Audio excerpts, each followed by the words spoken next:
Bonjour mes chers élèves. Alors aujourd'hui on va expliquer la leçon que je vous ai envoyée la dernière fois. Alors cette leçon porte le nom de la résistance électrique.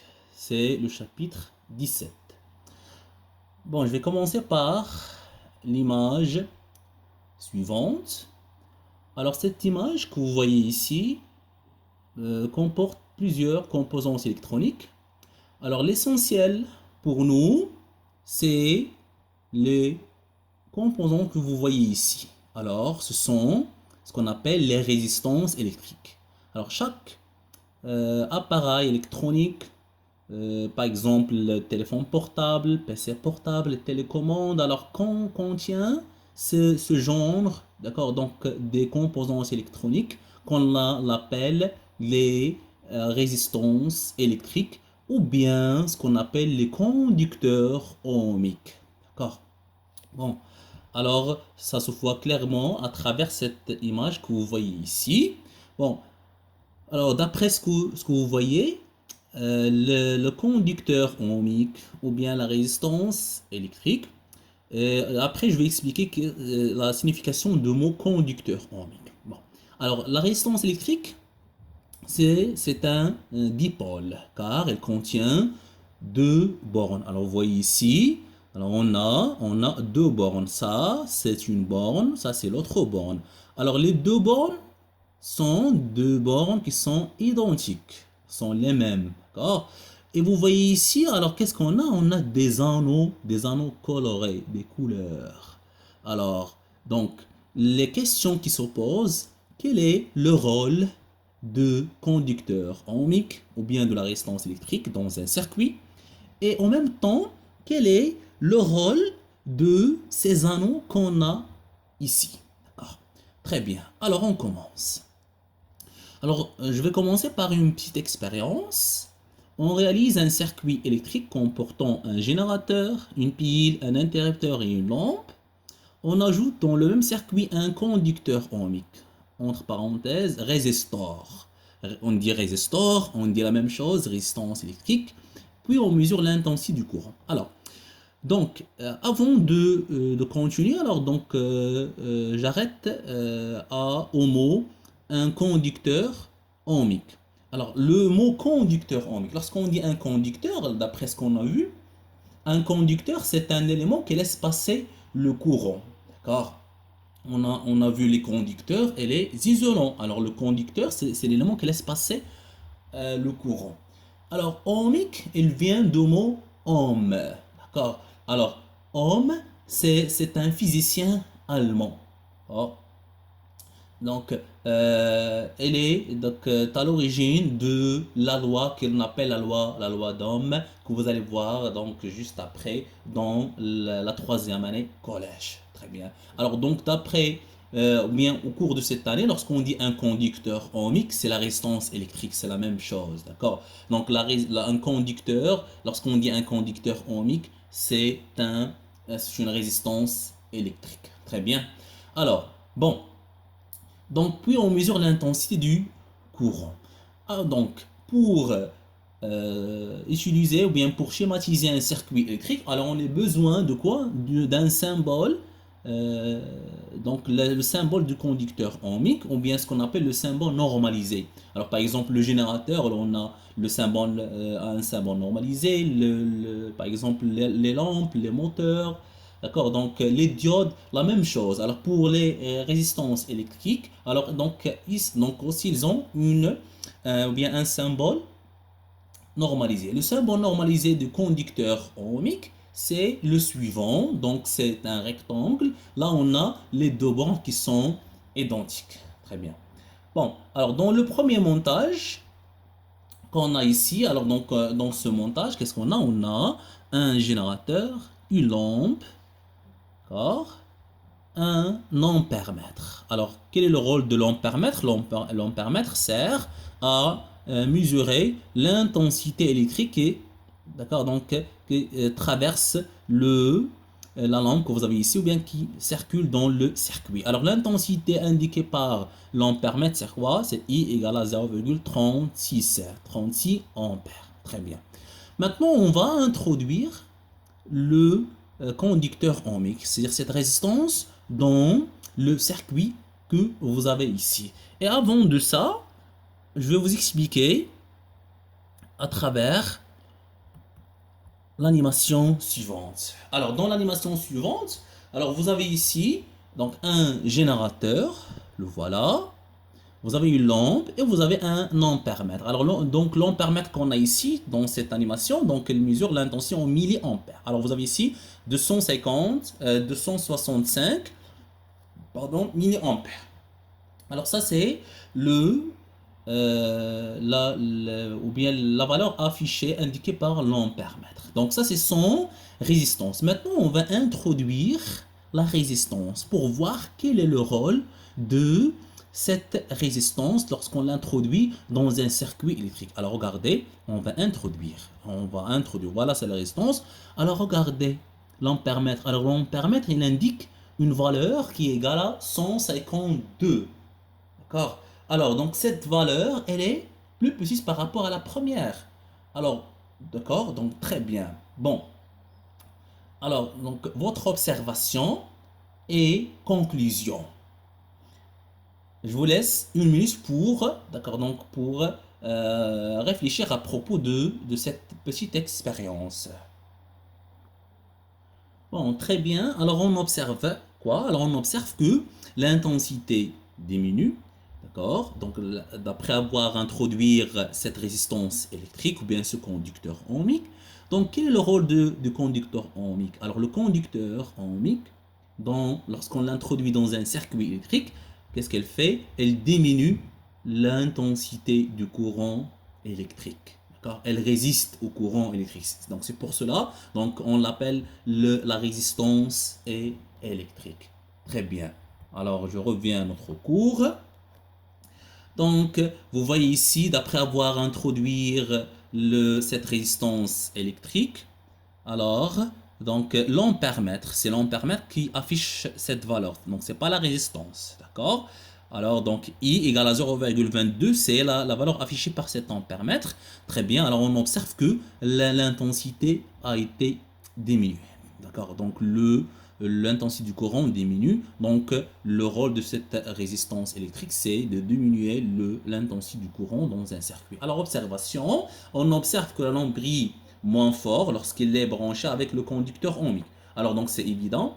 D'accord. Donc, pourquoi? Parce que donc, le conducteur ohmique, il est branché en série. Lorsqu'on branche un conducteur, donc un conducteur ohmique ou bien pardon, un dipôle en général, par exemple les lampes, lorsqu'on branche une lampe en série avec une autre lampe, alors l'éclat devient plus faible, la même chose. Et aussi, c'est à cause du rôle joué par le conducteur ohmique, car donc qu'est-ce qu'elle a fait, ce conducteur, lorsqu'on ajoutant le conducteur dans le circuit, l'intensité du courant diminue. Et on dit que le conducteur ohmique résiste au passage du courant électrique. Très bien, conclusion, le conducteur ohmique est caractérisé par quoi? Par une grandeur physique qu'on appelle la résistance. Alors le conducteur ohmique est caractérisé par une grandeur physique qu'on appelle la résistance. Alors quel est le rôle de cette résistance? C'est résiste au passage du courant électrique. Alors ça c'est la première chose, d'accord, donc qu'il faut la prendre par cœur. Très bien. Puisque là, cette résistance est une grandeur physique, d'accord, et on dit toujours chaque grandeur physique est caractérisée par trois choses. Lesquelles? Un symbole, unité légale ou bien internationale, et un appareil de mesure. On va commencer par les deux premières caractéristiques.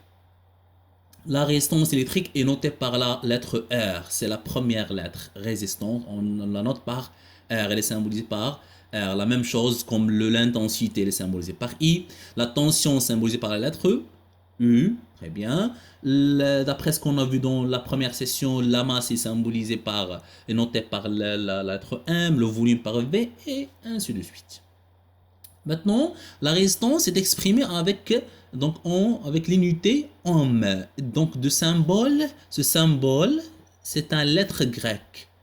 D'accord, le symbole que vous avez ici, c'est, donc, elle s'appelle oméga, mais ça se prononce ohm. On dit R égale à 20 ohms, d'accord, 100 ohms, 150 ohms, 2000 ohms, d'accord. On écrit oméga, mais on dit pas 200 oméga, on dit 200 ohms, 20 ohms, 2020 par exemple ohms, d'accord. Très bien. Bon, alors maintenant, vous avez ici le tableau que vous avez ici. Alors, ce tableau pour faire la conversion, convertir quelques valeurs en ohms, d'accord, donc en kilo-ohms, bien en méga. Méga-ohm, c'est 1 million d'ohms. Alors, exemple, alors vous avez ici 2 kilo-ohms. Alors, 2 kilo-ohms, ça donne combien en ohms? Alors, tout simplement, on peut placer 2 kilo-ohm 2 ici. Alors on ajoute pardon. Alors 3 zéros, ça donne 2000 ohms. La même chose, alors 700 ohms, ça donne combien en kilo-ohm? Tout simplement, on va placer 700, 0,07, ça donne 0,7 ohms. Alors vous pouvez faire euh, cet exercice. D'accord? Maintenant, on passe à l'appareil utilisé. Comment on va mesurer la résistance électrique? Alors, donc, pour mesurer la résistance électrique, on a besoin d'utiliser ce qu'on appelle un ohmmètre. D'accord? Un ohmmètre. Pour mesurer l'intensité, on a besoin d'utiliser un ampère-mètre. Pour mesurer la tension, on a besoin d'utiliser un voltmètre. La même chose, pour mesurer la valeur de la résistance électrique, alors on doit utiliser ce qu'on appelle un non mètre. Alors donc je vais vous expliquer à travers, pardon,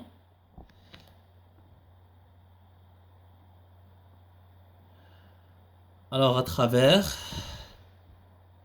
toujours, là,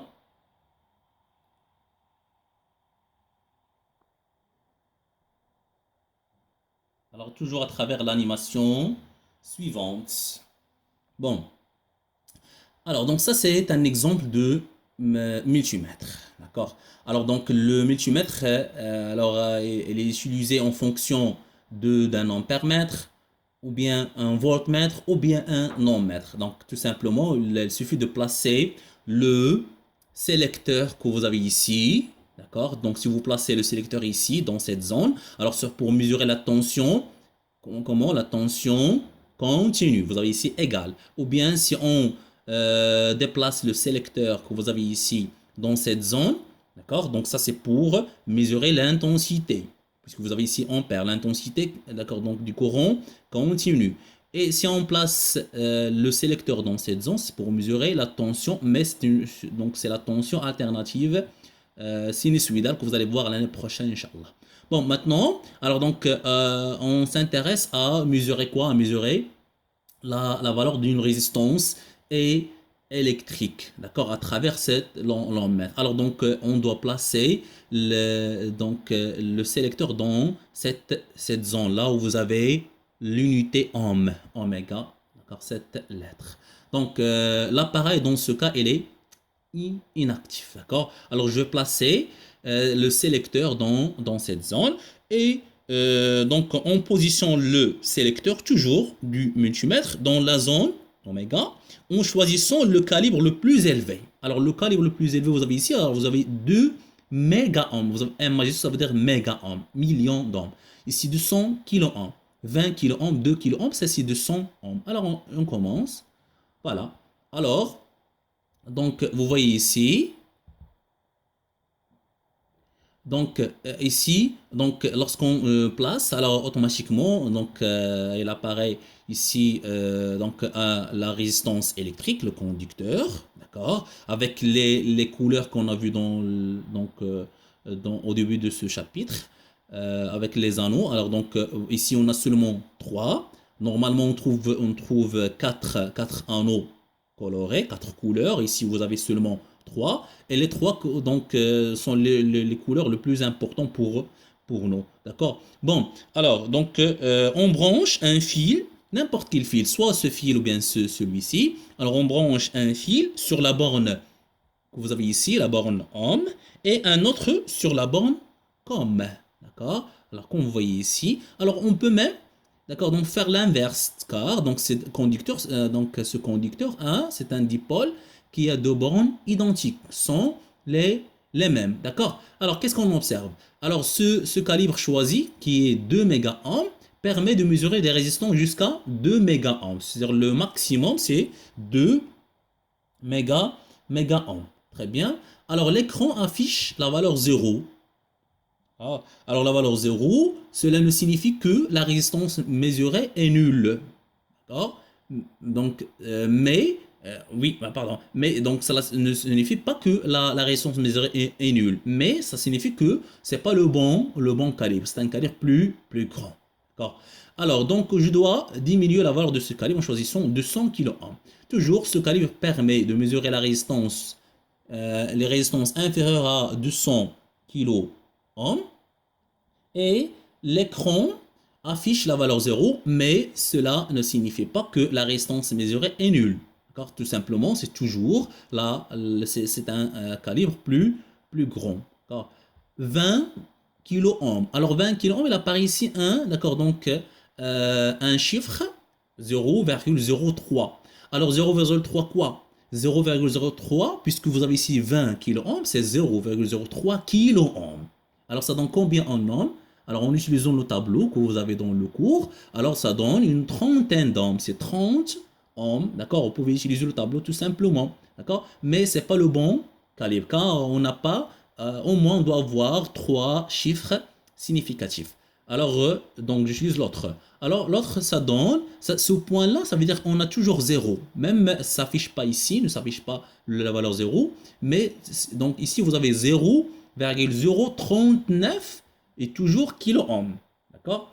Mais, donc, ce n'est pas le bon calibre. On doit avoir un chiffre significatif supplémentaire, un autre chiffre. Ça donne combien en ohms? Ça donne 39 ohms. Très bien. Alors, donc, j'utilise l'autre. Alors, 200, quoi? 200 ohms. Et la valeur que vous avez ici, 39,0. Alors, donc, ce 0 que vous avez ici, d'accord? Donc, c'est un chiffre significatif, d'accord? Et on écrit R égale à quoi? Regardez, on écrit, comme vous voyez ici, R égale 39. On peut faire virgule 0 ou bien non. Donc, si vous voulez, R égale à 39 ohms. Et on n'écrit pas ohm comme ça, mais on écrit oméga. On écrit cette lettre que vous avez ici. D'accord? Alors, donc, c'est 30.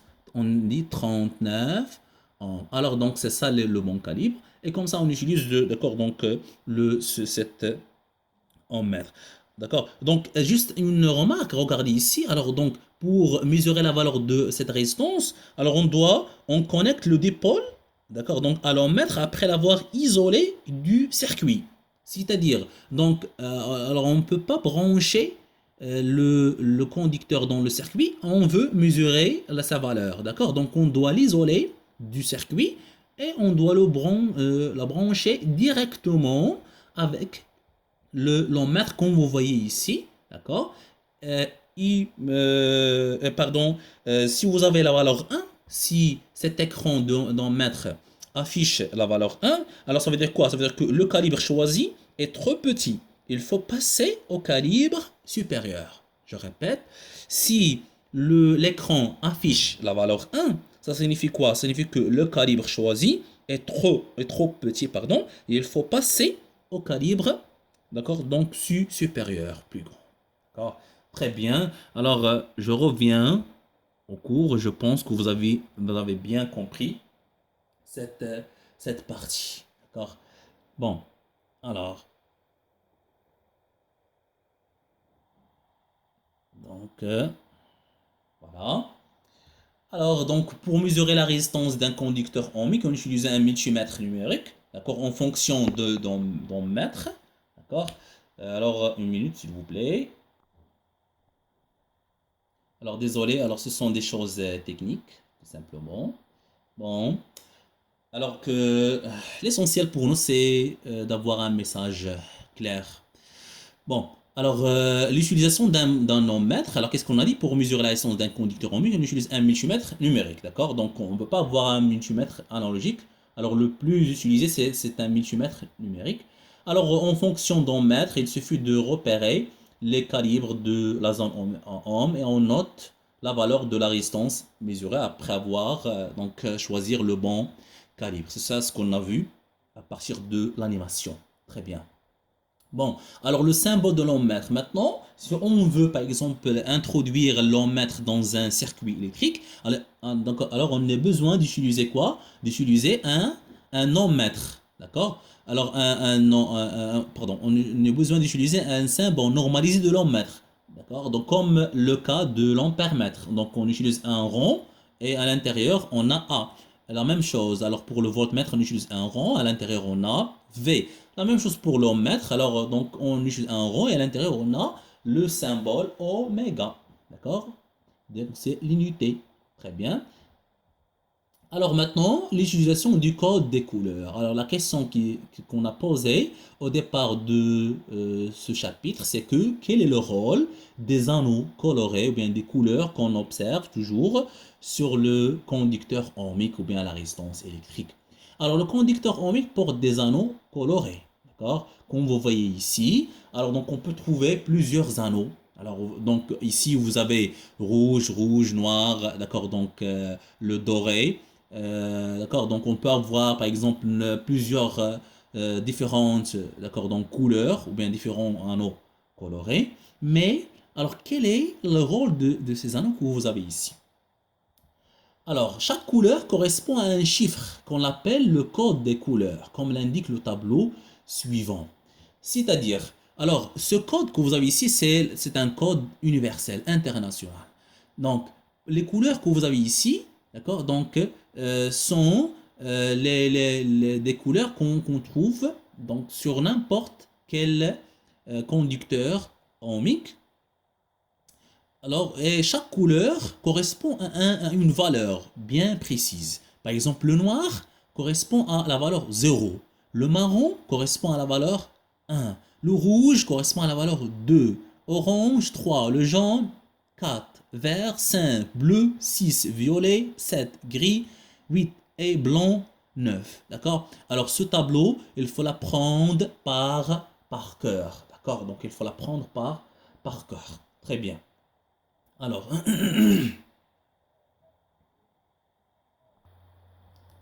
ces anneaux colorés sont donnés par le fabricant. Alors, le technicien qui a fabriqué ce conducteur ohmique, pardon, donc a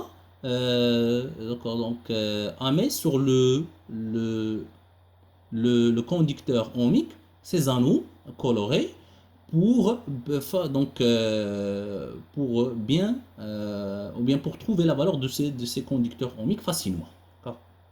Voilà.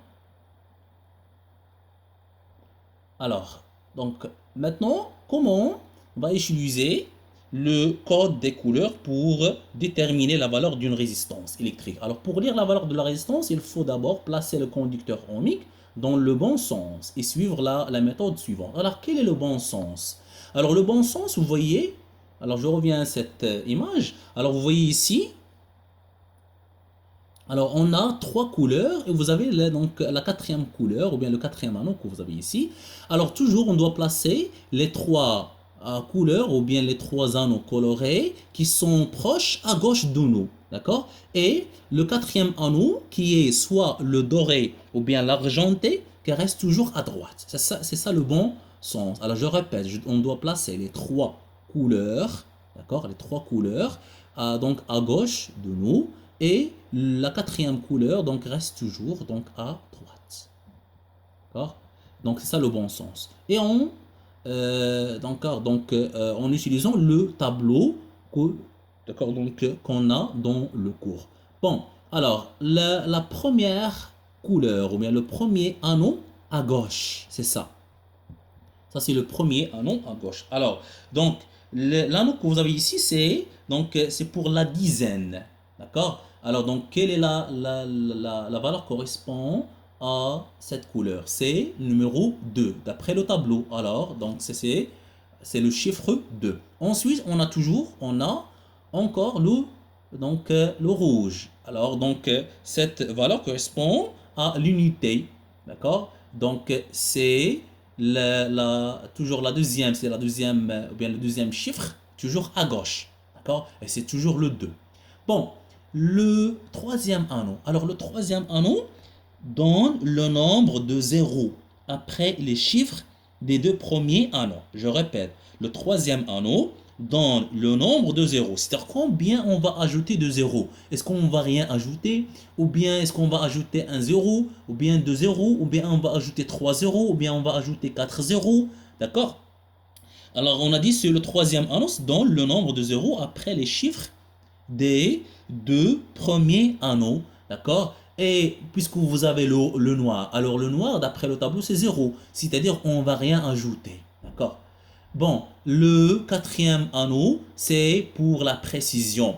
Et le quatrième anneau, donc on trouve soit l'argenté ou bien doré. C'est-à-dire donc soit une incertitude de 5% ou bien une incertitude de 10%. D'accord? Alors donc c'est ça le rôle de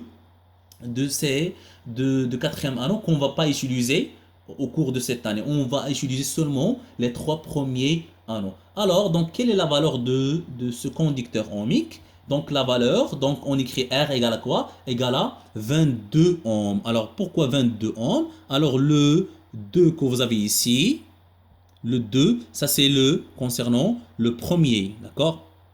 Alors, c'est le premier chiffre à gauche. Le 2, deuxième numéro, deuxième chiffre 2, ça c'est pour le deuxième chiffre. Et donc ici, combien de zéros? Donc on n'a rien ajouté. Tout simplement pourquoi? Car la troisième couleur qu'on a ici, ou bien l'anneau qu'on a ici, c'est le noir qui correspond à la valeur 0. Donc on ne va rien ajouter. Bon, alors très bien, donc si vous avez bien compris, d'accord, on passe, d'accord, donc aux exemples suivants, d'accord. Alors donc les exemples, d'après ce que vous avez dans la leçon, alors vous avez seulement ces deux exemples. Et alors donc j'ai rajouté ces deux exemples pour mieux comprendre. Alors donc, alors vous pouvez faire pause pour travailler. D'accord, donc cet exemple pour mieux comprendre avant de faire la correction ensemble. Très bien. Bon, alors on va corriger. D'accord, alors qu'est-ce qu'on a? Alors donc toujours, donc on commence par d'accord, donc la première couleur que vous avez ici à gauche, d'accord? Et c'est la première, c'est le premier chiffre à gauche. Donc ici vous avez quoi? Vous avez le jaune. Alors le jaune c'est quoi? C'est le numéro 4. Ensuite, qu'est-ce que vous avez? Vous avez le violet. Le violet c'est le numéro 7. Ici vous avez le marron. Le marron c'est le numéro 1. Bon, alors pour le rouge. Alors pour le rouge, alors qu'est-ce qu'on va faire? Pour le rouge, pardon. Bon, alors qu'est-ce qu'on a dit? C'est pour le jaune, pardon. C'est pas pour le rouge, pour le jaune. Alors pour le jaune, quelle est la valeur? C'est 4. Très bien. Alors on va écrire 4. À côté de 4, on va écrire 7. Pourquoi 7? Car ça c'est le violet. Le violet correspond à la valeur 7. Et ensuite, alors donc le marron, c'est là, donc c'est le troisième anneau. Donc quoi? Donc le nombre de zéros. C'est combien de zéros on va ajouter? Alors le marron c'est le numéro 1. On va ajouter quoi? On va ajouter un zéro. Et ça donne quoi? Ça donne. Alors c'est ça la valeur de cette résistance. Alors donc R2 égale à quoi? Alors c'est 470 ohms. D'accord? 470 ohms. Très bien. Le 4, c'est la couleur orange. Le 7, c'est pour la couleur violet. D'accord? Et pour l'anneau violet, pardon. Et pour l'anneau marron, on va ajouter seulement un zéro. Très bien. Alors on passe, d'accord, donc à l'autre exemple.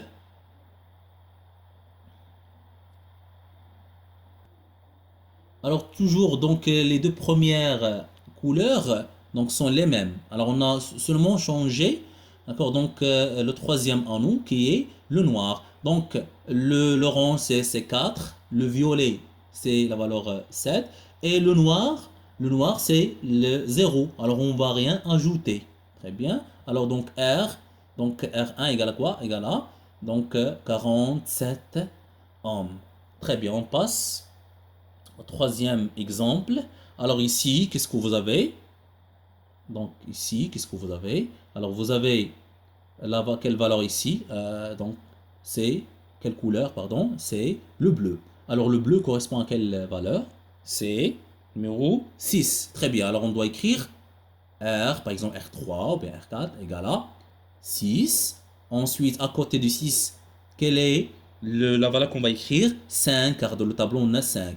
Et ici vous avez le rouge. Alors le rouge, on va pas, le rouge correspond à la valeur 2. On va pas écrire 2. On va écrire 2 zéros. On va ajouter 2 zéros. Très bien. Alors ça donne R2. Pardon, c'est pas R2, c'est R3. Alors donc c'est quoi? Alors c'est 6500 ohms. 6500 ohms. Très bien. Le dernier exemple. Alors, la première couleur que vous avez ici, le premier anneau, c'est quoi? C'est le rouge. Alors, donc on va écrire quoi? On va écrire 2. Ici, c'est le noir. On va écrire 0. Ici, c'est l'orange. Donc, s'il vous plaît, c'est l'orange. Alors, c'est-à-dire, on doit dire combien de zéros on va ajouter. Alors, l'orange, c'est quoi? C'est correspond à la valeur 3. On va ajouter 3 zéros. D'accord? Alors, donc, cette valeur, c'est d'accord, donc c'est 20 000 ohms. Pardon, alors vous pouvez ajouter ces deux derniers exemples dans le cahier d'exercice. Alors donc, s'il vous plaît, corrigez, c'est R3 et R4. D'accord. Bon, j'espère que vous avez bien compris maintenant quel est le rôle de ces anneaux et comment on peut utiliser ces anneaux pour mieux déterminer la valeur, d'accord, donc de la résistance électrique. Bon, maintenant, on passe à la dernière partie, influence de la valeur de la résistance sur l'intensité du courant, d'accord. Bon, alors, d'après ce qu'on a vu dans la première partie, on a déjà dit que la résistance électrique diminue l'intensité du courant qui traverse un circuit électrique, d'accord. Alors, donc, ça c'est juste pour confirmer, alors cette idée. Très bien, donc on peut faire cette expérience, on réalise le montage soit avec R1 inférieur à R2, on va utiliser deux résistances, sachant que la résistance R1 est plus petite par rapport à la résistance R2. Puis on branche la même résistance à différentes positions. Très bien, donc à différentes, alors s'il vous plaît, à différentes positions. Bon, alors donc on a le montage que vous avez ici. Alors, donc, dans le premier montage, alors qu'est-ce qu'on a? Alors, on n'a pas une résistance. Alors, on a seulement un ampèremètre, une lampe, un générateur et des fils. Dans le deuxième montage, on a introduit la résistance R1. Dans le troisième montage, on a remplacé, ou bien, d'accord, donc, on a introduit la résistance R2, ou bien on a remplacé la résistance R1 par la résistance R2. Alors maintenant, quelle est la valeur affichée par l'ampèremètre? Dans le premier montage, c'est 0,32 ampères. D'accord. Donc dans le deuxième montage, donc on a introduit la résistance R1. Donc à votre avis, est-ce que la valeur de l'intensité I va diminuer ou bien reste la même? Alors tout simplement, il va diminuer car qu'est-ce qu'on a dit? La résistance R1 ou bien n'importe quelle résistance diminue l'intensité du courant, donc devient 0,24 ohms. D'accord.